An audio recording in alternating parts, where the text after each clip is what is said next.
Hi, everyone. I'm James Garbutt. And I'm Denny Dumas. And this is the Garbutt Dumas Real Estate Podcast.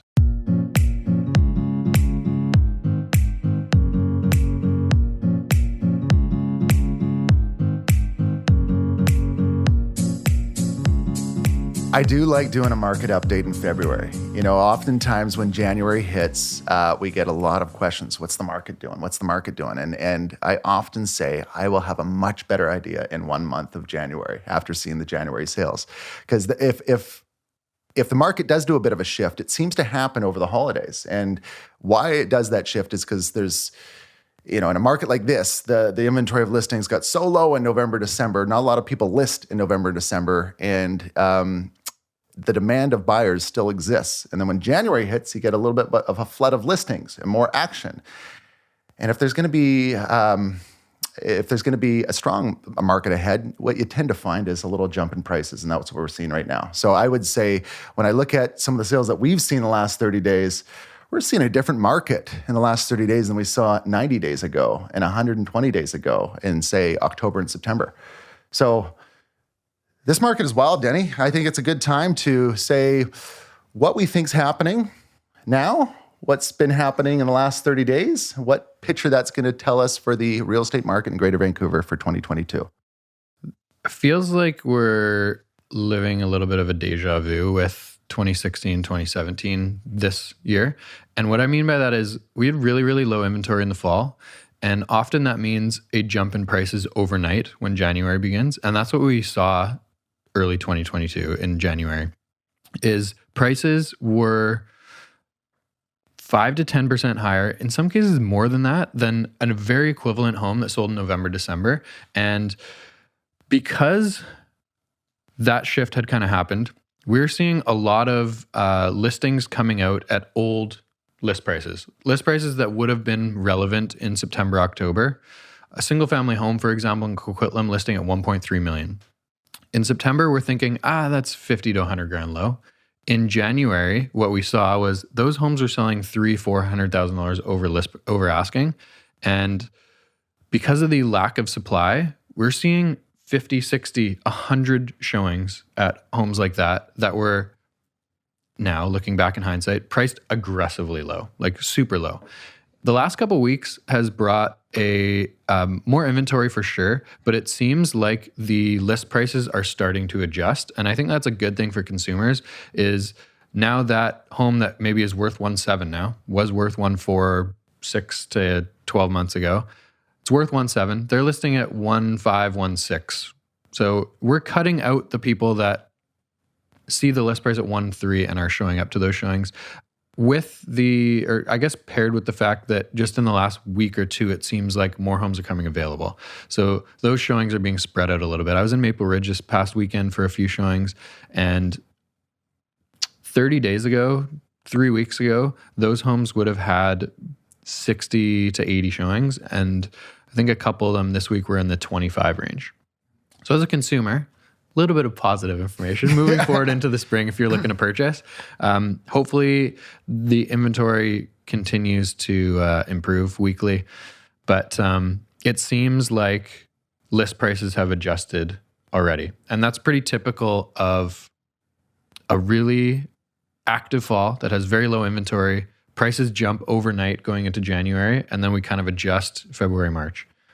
I think it's a good comment. We're doing this podcast on February 9th, and the last 2 weeks we have seen a little bit of an increase in listing activity. I just looked at a listing in Blue Ridge neighborhood of North Vancouver. Small neighborhood, mostly houses. I think it's all houses almost.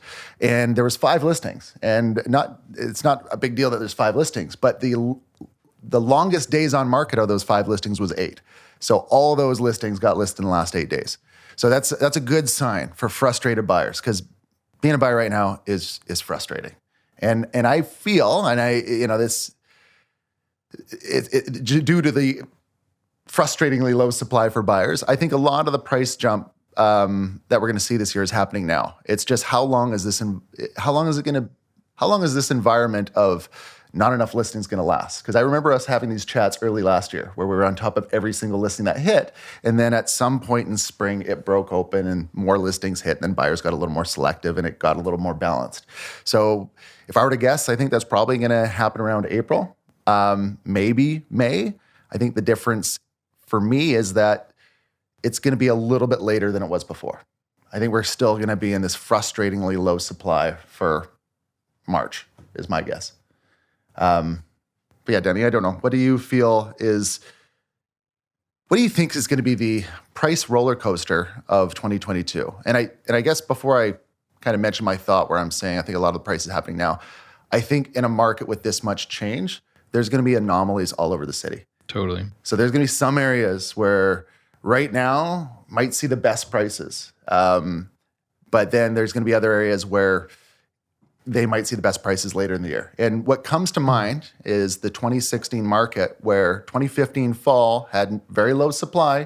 2016 January, February, March had some of the highest price sales in the hottest markets of that time. And at that time, the hottest markets were Richmond, West End of Vancouver, Burnaby, in the luxury Burnaby market.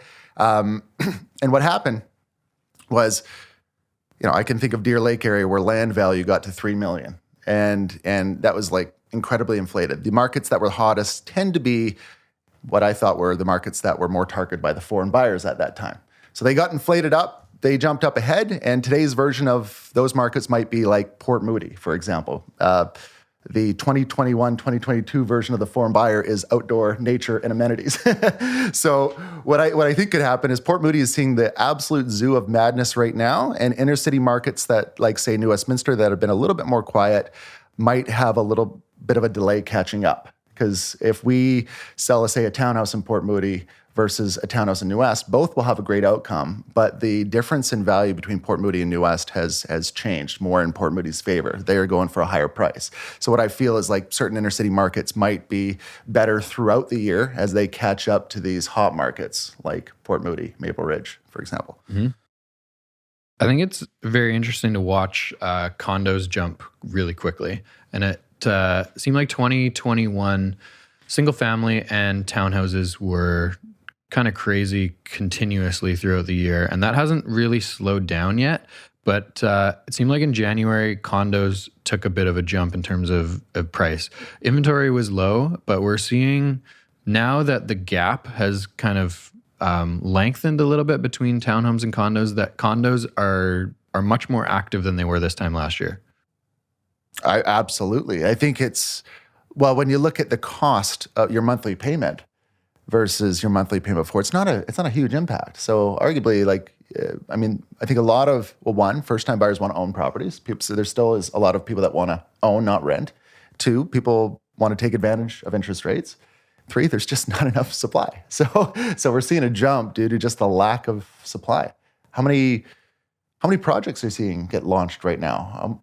They're coming. I got a couple emails yesterday actually for Concord Brentwood, for Amazing Brentwood, and for one around Metrotown. I can't remember the name, but they're coming. But the price point. Oh man, I can't wait to see what Amazing Brentwood is going to be, because I remember 2015, I want to say, is when they first launched Tower One, and those price points were at like $750 a foot, which we thought was insanity, right? We thought it was crazy. It was a 2-bedroom, 900 square feet. You're spending $650,000. Can you believe it, Jamie? What year was that? Or approximately? I think it was 2015. Yeah, okay. Yeah. Because I remember seeing, I think it was around 2017, 18, where I started seeing some sales crack $1,000 a foot in Brentwood. Yeah, exactly. I'm like, oh my God, are we in downtown Vancouver now? Yeah. But I was thinking about this last night as I saw one of these emails come through about marketing Amazing Brentwood. And I was thinking, is it $1,500 a foot now? Amazing Brentwood, are they going to put air conditioning in? Because if they put air conditioning in and they go up high, they might get $1,500. But if they don't put AC in, I hope it's under 14. I mean, I know Concord Brentwood had some at 13 and between 13 and low 14s, but that was 3 years ago. Mm-hmm. Even the Gilmore, we're talking very specifically about this Brentwood neighborhood right now, just because there is a lot of development there, and it's easy to compare, year over year the different type of projects. But Ani has, and they're going to be selling this project for a while because it's 10 towers, but they have Gilmore Place.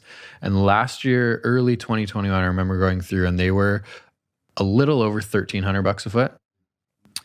And I just see these new towers, and Solo number 4, I got an email for. It seems like Brentwood is all launching at the same time. Concord, Solo, Ani's Gilmore Place, and Amazing Brentwood. These are all massive developments by different developers in the same neighborhood. Within 2 blocks of each other, yeah, exactly. So even last year was $1,350 a foot. I could see Amazing Brentwood and Boza at Solo trying to get 15.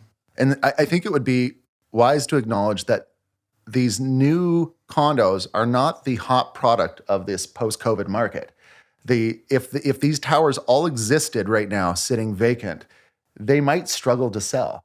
But when you do a pre-sale where they don't exist, the buyer doesn't have to pay a mortgage for 3, 4, 5 years. There's a lineup around the block. Totally. There's a lot of speculation, right? You mentioned New West, you mentioned condos jumping abruptly. I thought I'd share one little stat and one little anomaly because our team had a sale in 188 Agnes, what's that called? Elliott Street in New West, which is downtown New West. And the real estate board stats for condos in New West, when you look at the 12-month change, it was up 15%, which I think is relatively, a good ballpark guideline. This particular sale had multiple offers. It just happened last week. It was it's in a building where there has been consistent activity. So there was a lot of examples of sales that happened this summer and earlier last year. And I looked at a similar unit that sold 14 months prior. So our unit, lower down, 5th floor, sold for $780. A unit 14 months prior on the 14th floor sold for $630. $150,000 difference. You adjust that a little bit for floor level. That means that over 14 months, there was an approximate 30% gain in condo prices based on 4, say, 900 square foot newer 2-bedroom condos in downtown New West. That would maybe translate to a 25% lift. So, as we talk about the general stats, said 15% up for condos. When I go to specific examples, this particular one demonstrated 25% lift over 12 months, which is kind of crazy for a New West condo.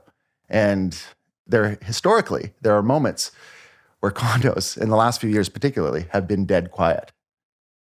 It's interesting. Like my example from last night, it's really interesting to look at even decently active years and know some buildings are just going to be really, really difficult to move a unit in. It's going to be really difficult to sell. So there's one last night that I had a client offer on, 1970s building in New West, not rain screened, had a couple building updates, but still some bigger jobs coming down the pipe.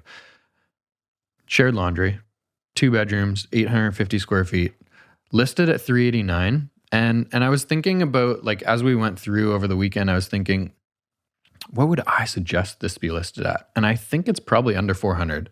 If you're cracking 400, you're getting into like new 1-bedroom prices. You're getting into a little bit higher quality building, maybe in a better location in this area. But 12 months ago, that unit probably sells around $350. This one got 9 offers, sold $480. So that's over 30%. That's 35%-ish. It's nuts. Yeah. And it's crazy to understand, or it's crazy to go through these cycles in this Greater Vancouver real estate market where a year and a half ago, when a seller calls us wanting to sell this unit, we're setting the expectation of this is going to be really challenging to sell. No laundry, original condition. This specific unit didn't have any appliances either. So it would have been very challenging. But in some years, those may not sell. You may price it really aggressively and you just don't get people in the door because of the building age and quality. Versus a year like this, low supply, that 70s building, shared laundry, is now getting 9 offers and selling $100,000 over asking. It's crazy times. And the new developments aren't going to aren't going to satisfy the same buyers. Because they're so expensive. Mm-hmm. What buyers are looking for, space has gone up in value. And there's only so many existing buildings. And it's clear that there's just not enough of them. But, over time that may change. I think Brentwood is doing a great job of increasing their supply. We just need to see that across the board. Yeah. I think it might be good to kind of highlight some of the stats that have come out, because I got some notes here, Denny, I'd like to share with the podcast audience. I'm excited. So Real Estate Board stats came out for January, and what I want to talk about is just the 12-month price change for the home price, like the benchmark property in these markets. So I want to talk about the hot spots and the spots that we're more active in. So the hot spots for detached houses: Maple Ridge up 38% over the last 12 months. Pitt Meadows 41% over the last 12 months. Poco 32% over the last 12 months. Whistler 35%.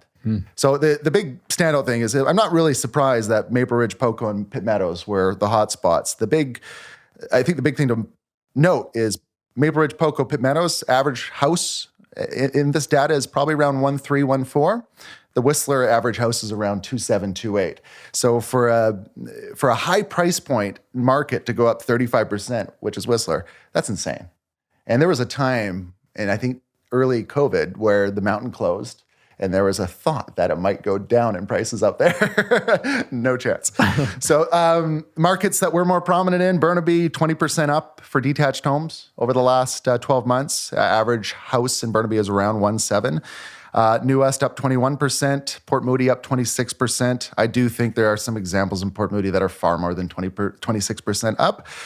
North Van up 18%. That seems underwhelming too. So totally. I think if there's a few anomalies there, and North Van does have higher price points, so that might be part of it. But I have definitely seen examples of sales this last 30 days that mark closer to a 30% lift in detached homes.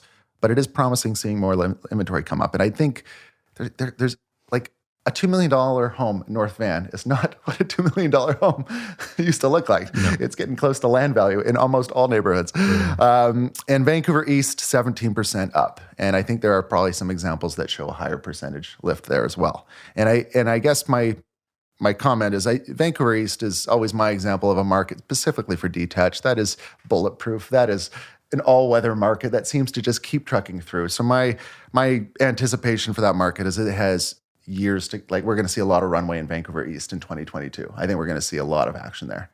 There's a couple 33 by 110 or 122 lots in East Van that we had clients looking at in January, and that land value now is 1.9. And 12 months ago, in the neighborhood, the one specifically that I'm thinking of was just east of Victoria. Okay. So kind of north of First. Really great neighborhood, super desirable neighborhood. That neighborhood is not going anywhere anytime soon. But 1.9 is a lot for a 4,000 square foot lot. Because 12 months ago, I want to say that was 1.5. I think you nailed it right there.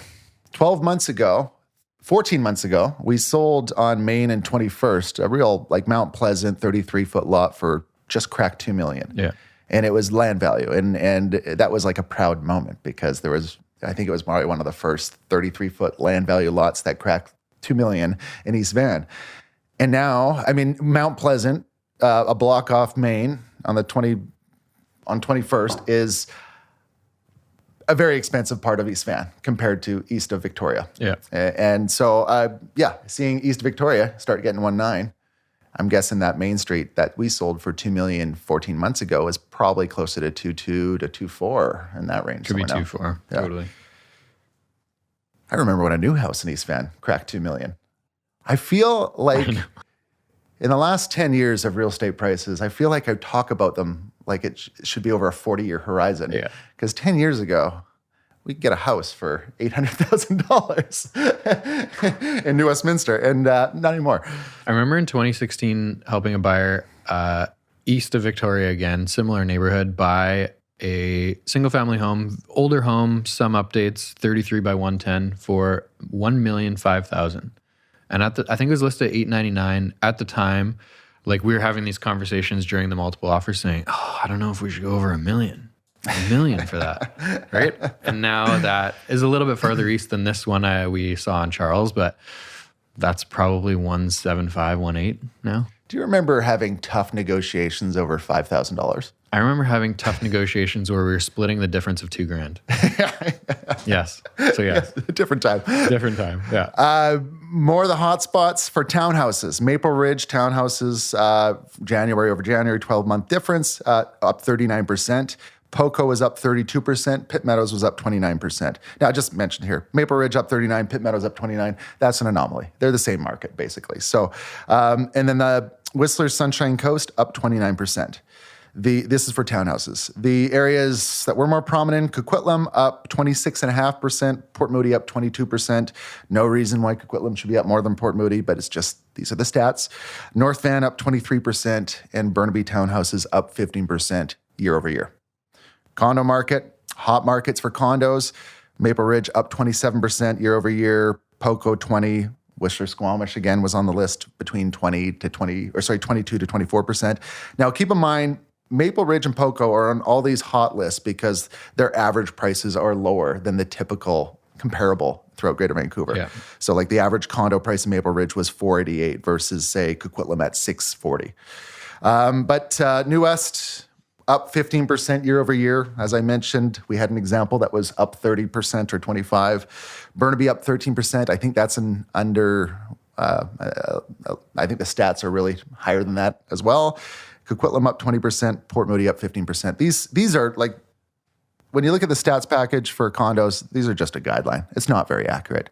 And we're going to see a lot of change. These are going to be all over the place over the next few months because there's not many sales happening, and the ones that are happening are at, in a lot of cases, a much higher price. I think the last 30 days kind of highlights to me that when the market is as strong as it is for sellers, there's anomalies and there's inconsistencies. So when you're looking at comparables to evaluate a home, you might see one lucky sale next to one unlucky sale, and the unlucky sale is still a good number, but the lucky sale beat it by $200,000 for no reason. And that happens when there's a lot of movement. And what tends to happen is eventually it kind of settles out over time as more inventory hits. And I think we'll probably see that settle out towards summer. But right now, you could be in a spot where if you're buying a North Van home or Tsawwassen or even like Sunshine, I think it's Sunshine Hills of North Delta, where I saw some ridiculous, like a 1993, 3,600 square foot stucco home that's dated, sell for 2.3, which is insane for North Delta. That's wild. Anyway, we're seeing anomalies. We're seeing a wide range. There's clearly some frustrated buyers that just want to put a good number on and get the home. Whether those lucky sales become the new precedent and benchmark and the future sales go above it, that's to be determined. You know, I think that in some of these markets, the best prices of 2022 are happening now, but I think a lot of the markets out there, there's still more room to come. Wild guess. That's a very vague general statement. Yeah. I don't think the inventory is going to catch up in the next 60 days. And I see the prices continuing to climb. I think like that $480,000 condo, 1970s condo in New West is the new precedent for older buildings now. I don't see that going away. I see the next one coming in that has appliances in it. And that's with acknowledging interest rates are likely to go up. Yeah. Taking that into account. Yeah. There's just basically your comment is not enough supply. It's going to keep getting worse. I think it's really difficult to predict outside of like the next 60 to 90 days. A lot can change in that shorter or in that time frame. But I think the next 60 days are going to be more of the same. Yeah.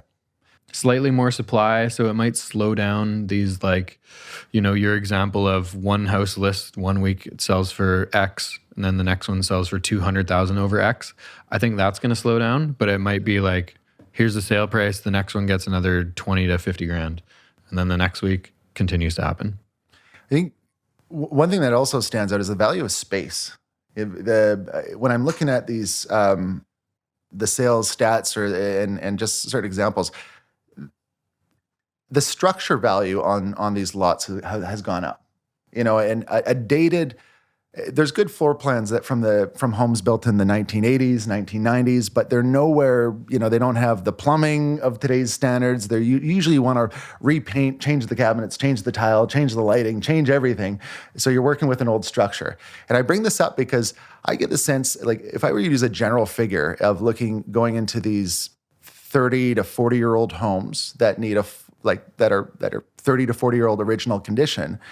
And when I see what they're selling for and I look at the land value of them, I'm putting an approximate price tag of $200 a foot on these homes, which is actually in line with new construction prices a couple of years, a year or two ago. Yeah. So people, when it, like the example I provide in North Delta might even be more than 200 a foot. But when you're buying a dated 3,500 square foot house and you're paying, say, $2.5 million for it in some of these more popular markets, and you look at the land value being, say, I don't know, 1.5, that's $1 million structure. That's a 3,500 square foot $1 million structure that's dated.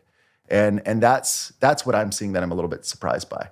It's not actually a surprise. It's just more of an interesting thing to observe. And I bring it up because you go back a few years, maybe a 3,500 square foot home isn't the example, but like a 2,500 square foot home is very commonly built in the 1960s. And those are a nicely renovated version of that is expensive today. And in slower markets, they would sell closer to land value and the structure wasn't valued very high. A 2,500 square foot, somewhat updated home in, say, New West might get a $200,000 premium over land value. But nowadays, that premium over land value is probably 500 plus. 200 a foot, Denny. 200 a foot for an old house. I'm just going to put that. This is a stat sourced by me. No other background research other than gut intuition of looking at sales.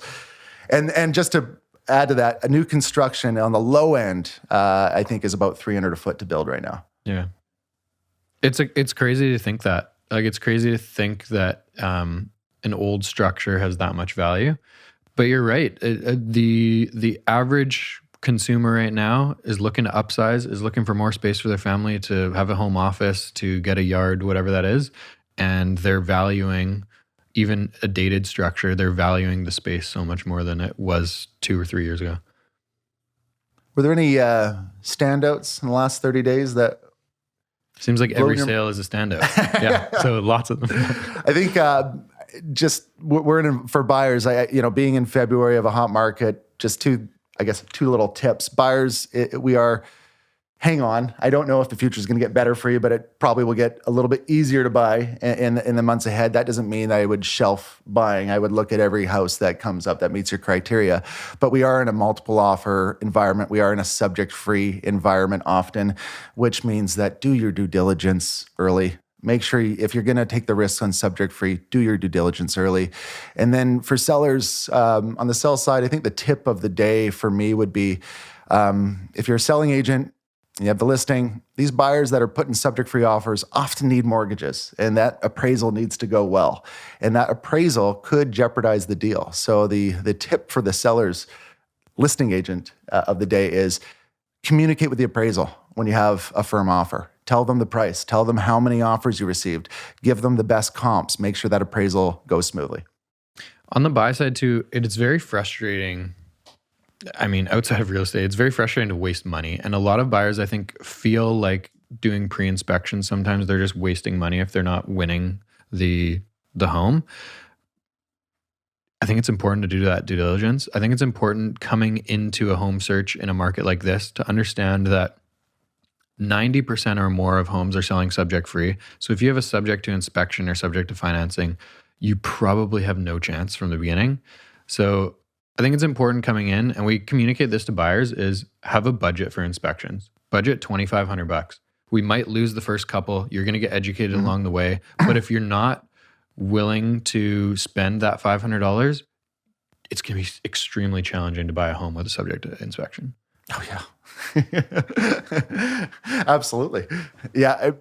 Good luck, buyers. I feel for you. And a lot of, I think being in February, if you're upsizing this year, say you have to sell and buy, oftentimes I think this market is strong enough where most of our clients are buying first, then selling. And that's perfectly fine. That's a common strategy. There's more risk there for some, but if you're buying within your budget, it's a great tactic if your sale is pretty predictable. The only exception I would make is for those that are really stretching themselves on the buy side.